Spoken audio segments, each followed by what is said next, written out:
After embracing for a while, Moen and Anne pulled a little distance apart. At this moment, Anne remembered Winnie and the cats she had brought to the Duke's mansion. She asked Moen, "So, why did young master go to the market early in the morning and bring back a litter of cats?" Moen replied, "On the way back from Belland, you asked me what color cats I like. I guess you want to keep a cat, right? When I went to the market to shop this morning, I planned to look for a pet store there. Then, I discovered it." Moen walked over and showed Anne the cat sitting on his bed. This cat has golden fur and blue eyes, and looks very similar to Moen. It blinked lightly, as if greeting Anne. I named it Moen number 2, abbreviated as Momo. How about it? It looks a lot like me, doesn't it? Its fur is golden, and even its eyes are the same color as its fur. Upon hearing that Moen seemed to be calling out its name, the cat let out a soft meow in response. Moen picked up the cat, turned around, and handed it to Anne.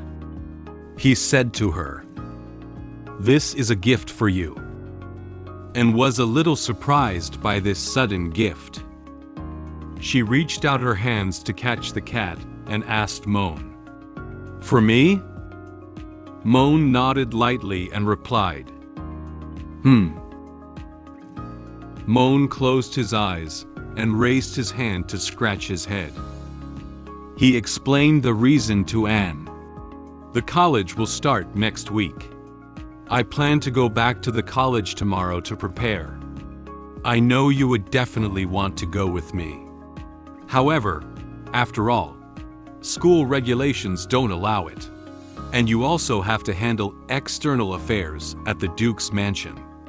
So, during my time in school, let this little one be by your side instead of me. Do you like this gift?" And looked at the cat with a slightly confused expression, and reached out her hand to stroke its head. The cat closed its eyes and let out a happy meow. It seems to enjoy Anne's touch very much, and murmured, "Young master." Her cheeks were tinged with a slight blush, as if she was very happy with this gift, and looked at Moen with a serious expression and said to him, "I like it. I will definitely take good care of it." Unconsciously, it was already evening. Night fell upon the Duke of Campbell's mansion. Many stars also appear in the night sky as their embellishments. The moon slowly rose from the foot of the mountain into the sky, illuminating the night with a faint moonlight.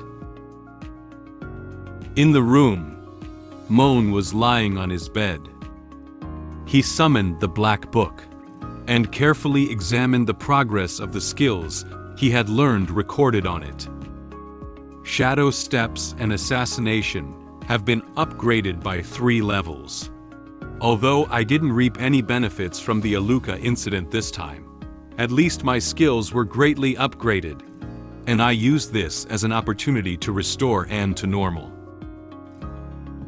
Then, he placed the Black Book on himself and closed his eyes, considering his plans after returning to school. The prophecy I saw before was completely shattered. Next, when I return to the college, as long as I'm careful not to provoke the female protagonist, I should not have any life-threatening situation. At this moment, Moen heard a knock on the door of the room. He opened his eyes and turned his head to look at the door. Who could that be at this time? Moen walked to the door of the room and opened it. He noticed that Anne was standing at the door. "Anne, are you still awake so late?" Anne nodded and replied, As soon as I thought about the young master returning to the college tomorrow, and shyly covered her mouth with her hand. At this moment, her mood is a bit conflicted. After tossing and turning in bed, unable to fall asleep, she had no choice but to head to Moen's room. She wished she could spend a little more time with him before he left for school. Although Anne didn't finish the second half of her sentence, Moen also knew what she was thinking at this moment. I see. Come in. Moen placed his black book under the pillow and sat on the bed. He looked up at Anne and said to her, I'm ready to go to sleep. Since today is the last night, you can sleep in my room. And walked up to Moen and whispered, and sat on Moen's bed and lifted her hand to undo the buttons on the maid's uniform.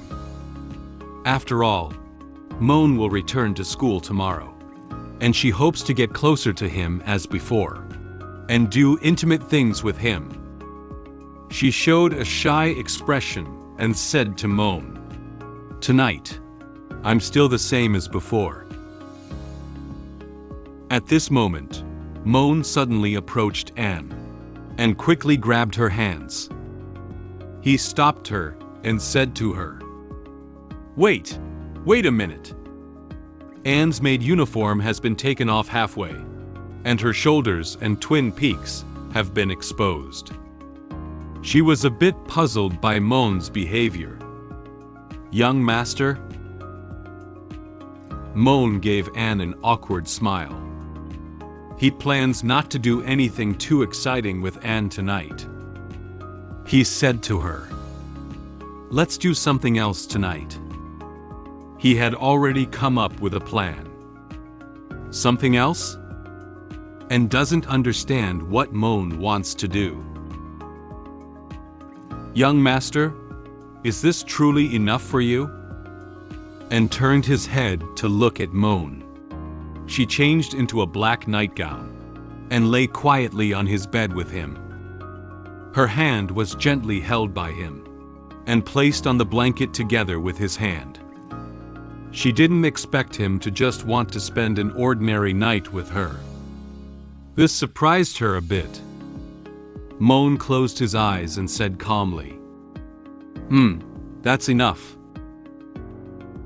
Of course, doing that kind of thing is important. But love isn't just about that, right? In addition to physical communication, soul communication is also very important. Just like now, I feel pretty good. Moen turned his head to look at Anne. He believes that this ordinary way of getting along is also beneficial for promoting their relationship.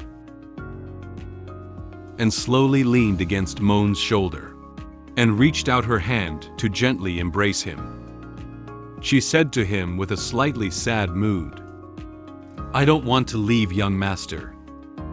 Although Moen is right in front of her now, he will be going back to school tomorrow, and her mood cannot be calm for a long time. Moen smiled at her and comforted her. One semester is only 4 months. When it's vacation, won't I come back?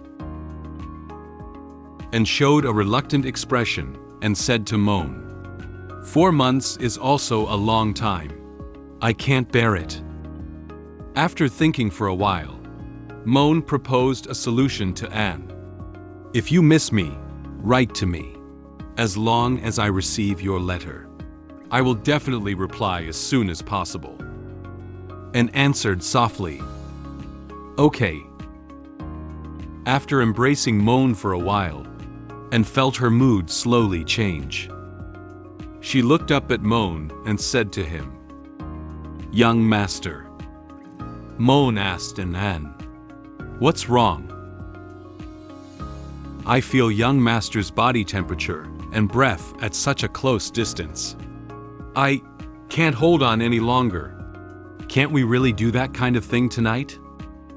After speaking, Anne's cheeks turned increasingly red. Being able to be so close to Moen, her inner desire became increasingly strong. Her plump twin peaks pressed tightly against Moen's body and instinctively rubbed against his chest. She looked at Moen with a pitiful expression, hoping that he could fulfill her request. Upon hearing what Anne said, Moen closed his eyes and let out a soft sigh. Well, all right. In fact, he couldn't resist such temptation anymore. He silently said in his heart, "I can't hold on either. I had planned not to do that kind of thing tonight, but now I have completely failed." Moen took off his shirt and said to Anne, "Come on, I still want to be on top of you this time." Anne replied, I listened to young master." Then, the sound of clothes rubbing and intermittent sounds echoed on the bed.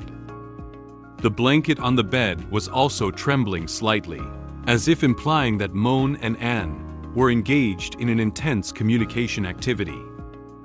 At this moment, the black book next to the pillow suddenly began flipping pages frantically. The black energy slowly gathered on the black book.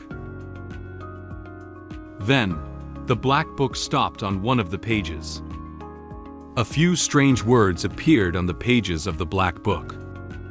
Jealousy process, 100%. Level achieved. Fate intervention has been initiated. Partial memory blurring processing has been completed. Please continue to struggle. Moen Campbell.